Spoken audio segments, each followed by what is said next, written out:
বহুত দিন হ'ল ঘৰলৈ ফোন এটাও কৰিব পৰা নাই। আজি ঘৰলৈ ফোন এটাকে কৰি লওঁ। এই গুলী বাৰুদৰ শব্দবোৰৰ সলনি অলপ মাৰ মৰমৰ শব্দবোৰ শুনি লওঁ।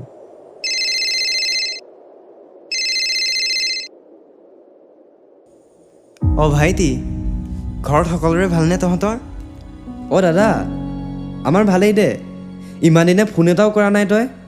আমাৰ কিমান চিন্তা হৈ থাকে আমিহে জানো। মোৰ প্ৰতিদিনে তহঁতলৈ মনত পৰি থাকে। ফোনত নহ'লে মনৰ দূৰভাষাৰে তহঁতৰ লগত সদায় কথা পাতি থাকোঁ। বাৰু তোৰ পঢ়া শুনাবোৰ কেনে চলিছে? ঠিকেই চলিছে দে। ঘৰলৈ কেতিয়া আহিবি তই?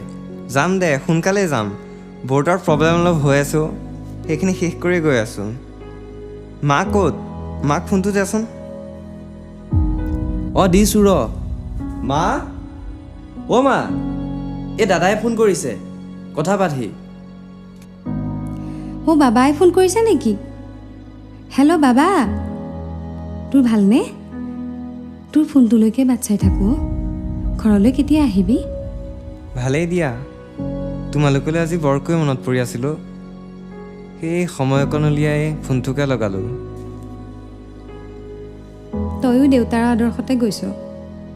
দেউতাৰায়ো দেশৰ কাৰণে ঘৰৰ কথা নাভাবি সীমান্তত শত্ৰুৰ লগত যুঁজি আজিৰ দিনটোতেই শ্বহীদ হৈছিল।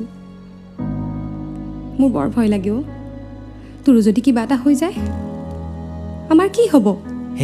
একো নহয়, তোমালোকে মিছাতে চিন্তা কৰি নাথাকিবা। এইবাৰ ভাইটিৰ জন্মদিনতে ঘৰলৈ গৈ আছোঁ দিয়া। বাৰু ভাইটিক ফোনটো দিয়াচোন। দাদা কচোন। এইবাৰ তোৰ জন্মদিনত কি লাগিব? মোক এটাই উপহাৰ লাগিব, তোক। তই অহাটোৱে হ'ব মোৰ বাবে শ্ৰেষ্ঠ উপহাৰ দাদা। দাদা? দাদা, কি হৈছে? পল্লৱ, পল্লৱ, বল জলদি বল। শত্ৰু আহি কেম্পত এটেক দিছে।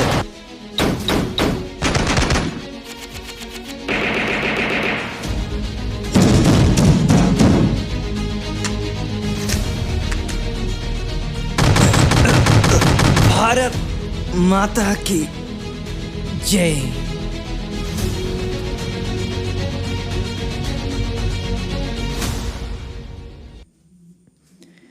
আজি মোৰ জন্মদিন। তই আহিম বুলি কথা দিছিলি দাদা।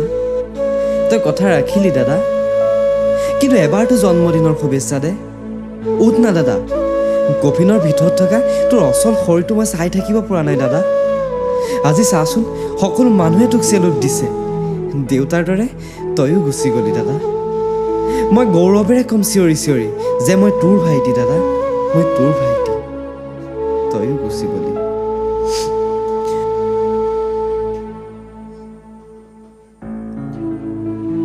নিজৰ ঘৰৰ কথা চিন্তা নকৰি দেশ মাতৃৰ সেৱাৰ বাবে নিজৰ জীৱনটোক বলি দিবলৈ কুণ্ঠাবোধ নকৰা সেই বীৰ সেনাসকলক আমাৰ প্ৰণাম। তেওঁলোকৰ প্ৰতিটো তেজৰ টোপালৰ বিনিময়ত আমিনো কি দিব পাৰিছোঁ? তেওঁলোকৰ বাবেইতো আমি আছোঁ। তেওঁলোকে প্ৰতিদিনে কষ্ট কৰে যাতে আমি দিনে নিশাই সুৰক্ষিত থাকিব পাৰোঁ। সৈনিক হোৱাটো ইমান সহজ নহয়।